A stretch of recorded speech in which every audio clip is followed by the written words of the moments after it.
Hello and welcome, and we're going to talk about YouTube in particular and the music copyright thing. So it's ID, content ID,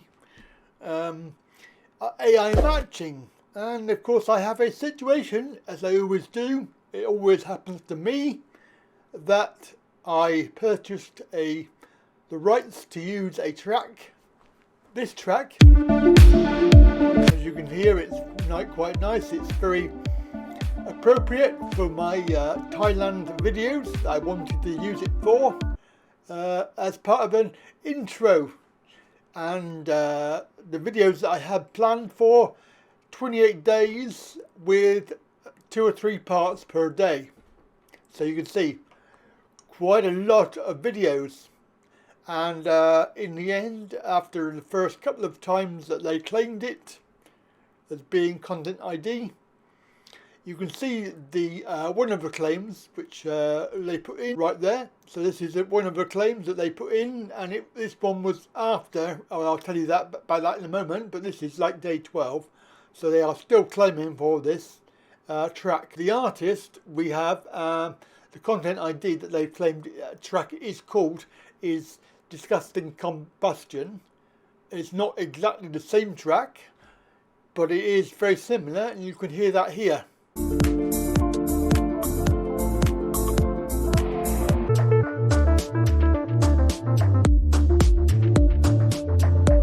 Okay, so you can hear that. That is the track that they are saying that the other track is, and of course the one that I purchased for use in my videos. And they are claiming this every time I upload a video. The MERLIN TP Digital AB is the one that's claiming this track as being theirs. So, as you know, if you make videos, this whole copyright thing is a complete scam. And YouTube want nothing to do with it. They don't want to manage it. They don't even want to get involved with it. They leave it up to the music companies that are doing this claiming. They give them the right to refuse a dispute. Anyway, I am actually fed up of people claiming stuff that they don't own, or that they're claiming that they own it and it's actually copyright free and I have a license to use it, and it just really pisses me right off when they claim it. And I've had one the other day that refused to dispute it. They upheld their claim, and I've had to contact the people that sold me the track, the AKM Music, who are dealing with it. But as far as I know, I've looked on my YouTube dashboard, and it's still there as being in dispute. Now, if you are a YouTuber and you are making videos, you know this is a big problem. Any sort of music that you use, you have to be very careful, because someone somewhere will claim it. If it's not the right people, then you can dispute it. However, the dispute process, as I say, is pretty flawed. It takes you around about 5, 10, 15 minutes maximum to make every dispute. You have to be very careful because it is a legally binding dispute, and it has to be truthful. Otherwise, you can get into trouble for it. However, every dispute that I dispute is right, and it's in my favour, because majority of the time the claim is released, including one which I put in the other day, and I thought, no way will they do that. It was a video of us in the market eating food, and there was very quiet music in the background that you could hardly hear it, and you certainly couldn't make out what the music was. It was just like a boom boom boom boom. Anyway, UMG claimed it, as they do. They are very vicious at claiming music that you can hardly hear. Anyway, I thought, no, I'm not having that. because they want to keep all of your money that you have for AdSense, and we don't get much anyway. Certainly when you only get 100 views, then you're going to get maybe half a pence for it if you're lucky. So not having that, I put in a dispute, and I thought it's a bit dodgy, but I'll do it anyway. Luckily for me, they agreed with me and they released it. So that proves that they are abiding by the fair use and background music rule, because there is one. Most people don't understand it, but if it's playing in the background, there's not a lot you can do about it, and it's not deliberate. You're basically trying to minimise the use of it, but you can't do anything about it. The majority of the time, what I'll do is I'll try and minimise the audio and put my own music in it, but sometimes it's very difficult to do that when you want the conversation but you don't want the music. If there was a way that you could remove the music from the audio track, then that would be marvellous. So somebody please invent that, because it would be brilliant. I know you can do it the other way around. You can do it on speech or over a music track. You can remove that, but not seen any for music. So why is it a problem, you'll be asking yourself, when they claim this track? Well, if you don't dispute it, they get the entire money. They get all of the AdSense. Sometimes they share. Sometimes they play nice and they will share it with you. But when you're sharing half a pence, then it really isn't worth it. However, they don't know that. And of course they're going to claim it anyway because they think that they own it. Even when it's completely wrong, and it's the wrong track or the wrong name or something like that, then legally you can put in a dispute and have it overturned. There's two problems. One, the 30-day period that they've got. They can wait for 30 days and then release it, or they can release it immediately, which is what UMG did, which was quite good, or they can not bother at all, and when it runs out, it gets reverted back to you. So i.e. the claim is released. So if they're being quite nasty, they can just make you wait for 30 days, because the money that they make from the video, it goes into escrow. Escrow is a sort of a pot that is held for you, and whoever wins the case gets the money, obviously, half a pence. That's probably what they're going to get, but they'll be happy with that because it's more money for a track that they don't own. However, it's a problem because it means that if you have a video that you know that you have used no copyright music in, you still have to wait for that money. And I know it's not much, but it's a principle, isn't it? It's a principle of the fact that you are trying to earn money and you're not getting it. So, got fed up with these companies doing that, and this company, MERLIN, who are a umbrella organisation, and they have an office in London, is my target for a cease and desist, because within the first week of uploading my videos, I had 6 videos were copyrighted. That's 6 copyright claims I have to put in to dispute at 15 minutes per time, saying exactly the same thing. You do not own this, blah blah blah, and then you have to wait. And believe me when I say they made me wait, and I got fed up with it, because after six videos, and that was 6 videos out of 6, I had to stop using the track because I knew that every video would get penalised. So what could I do about that? Well, I had a look on their website, and you can see their website here. This is MERLIN, and on the about page is the staff members. Now, I couldn't see, obviously there was no sort of CEO, because any sort of legal direction needs to be directed at a person. You know, it's no good writing to a company because they can just ignore it.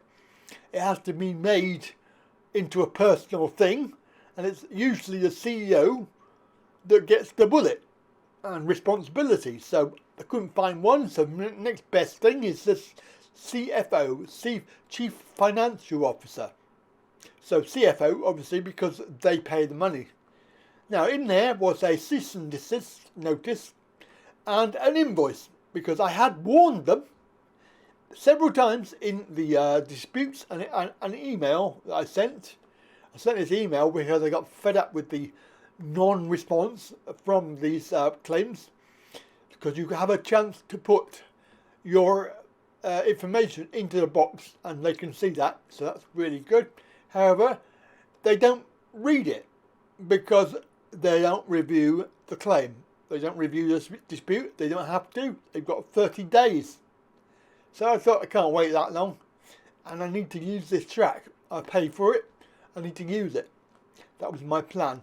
So, cease and desist and an invoice for my time. I'd already told them £120 per dispute, and they were going to get charged that amount for every single time I had a claim. Well, luckily for them, one of the claims they let go, because as soon as they got my email saying let it go, they let it go. But they still got the invoice anyway because it was already done. Now somewhere along the lines they let go another one. I don't know for sure when that happened, but there's 2 out of the 6 that were actually let go, released. But they got the invoice, and I had a snotty email back from them, from some department. I don't know who it was. There was no name, but basically telling me that it was inappropriate to contact the CFO directly, because it was not fair play. It was a vexatious act of something or other. I can't remember what the words were, but I thought, screw you, you're going to get a flipping response to that. So I gave them a whole lecture about why, and basically saying that, making a principle of this, that you are fed up with people like you who are putting in false claims. And guess what? No response. By email, I gave them 7 days to sort it out.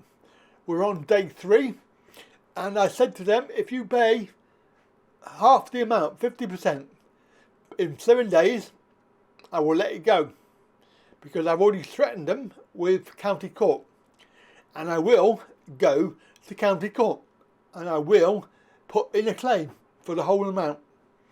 If they don't sort this out, they need to release my videos. They need to stop doing further videos, like whitelist my channel, and of course pay me the money, because I'm going to make a principle of this. They need to pay something for my time. I have wasted my time doing this, and it took me 2 hours to write the email yesterday. It was Friday, so that's another 2 hours that I could have charged for, but I didn't. But they can pay me 50% within 7 days, and I'll let it go, and I won't take them to court. But if it goes to court, it's likely that I will win, because of all the evidence, including the non-reply.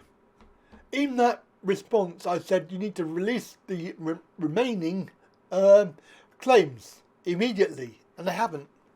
They're still there. The claims are still there. I'm still waiting. So, you know, that's what I'm going to be doing. I'm going to be taking these people to the county court in a civil claim, and I'm going to be charging them 700 quid plus the fees, and the fees are about 80 quid. So 780 quid they're going to have to pay in court, or they can pay me half of 720, or they can go to court because they know that they're in the wrong. Basically, how do I know that? Well, they've released 2 of the claims.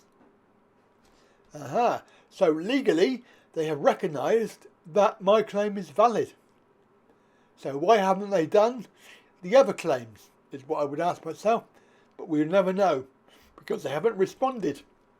Now what I may need to do is put that into writing and send it to the CFO, because this was some department and it has predicted a no-name department, a no-name email where nobody has responsibility for it, and you respond to that, they will ignore you, and they have. The only problem is that by not replying, they're actually agreeing to my terms, and it's all about contract law. If you want to know more about contract law, it's a very interesting subject. And what I'm doing is I am using the system against them, basically to set an example of them, because I am fed up of YouTube music being claimed when it's not legal. But however, I have obviously come across a slight minor problem, and I don't know, it's not my problem because this is nothing to do with me, because the track that I purchased is actually marginally different. It is very, very similar if you listen to the two tracks together.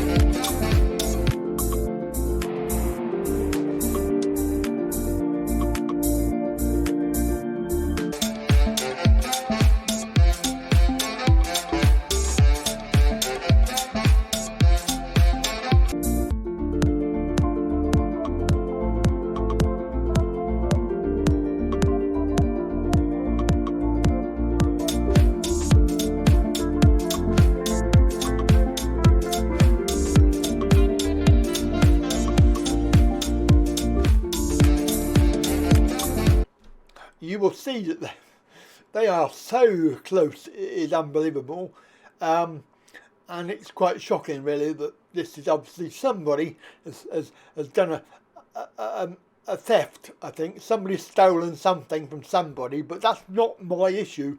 My issue is that I've purchased a license and I have a legal license that I can use it. So whichever one I choose, it doesn't make any difference whatsoever.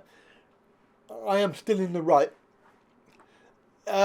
It's up to them to sort their problem out. If somebody has stolen a track and then amended it slightly, nothing to do with me, and I'm sure the rest of it's going to be in my favour. So, if you are having a similar problem, I recommend doing this. It does really sort out the problem, and hopefully we'll get a resolution to this very soon. But as of now, the claims are still there and they haven't responded. So we'll see what happens. That's it from me. Have a very good day.